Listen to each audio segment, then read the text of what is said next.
Today is something that's been organised by my Reading Cycling Club, and it's to basically bring an awareness of the importance of responsibility when driving. This results from the tragic death of my son exactly a year ago today, when he was hit by a van travelling in excess of 60 miles an hour into blinding sunlight, and the driver said he never saw my son, and in our opinion that is no excuse to kill somebody on an open road in beautiful conditions on a lovely English summer evening. What we want to achieve is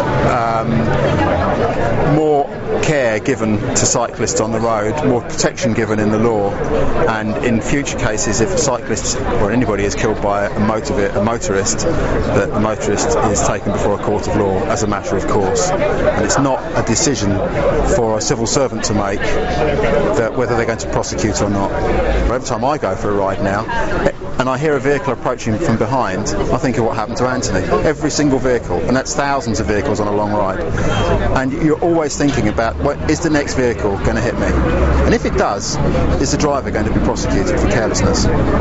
People don't always respond to education, they respond to legislation, and they'll respond to a knowledge of what the consequences are if they do something they shouldn't have done on the road, like causing death by driving into the back of a cyclist, which is exactly what happened to my son.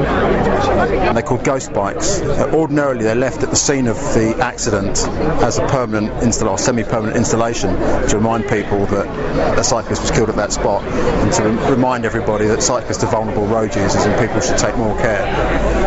In this case it's a temporary installation. We're just going to leave it there until the Crown Prosecution Service get rid of it.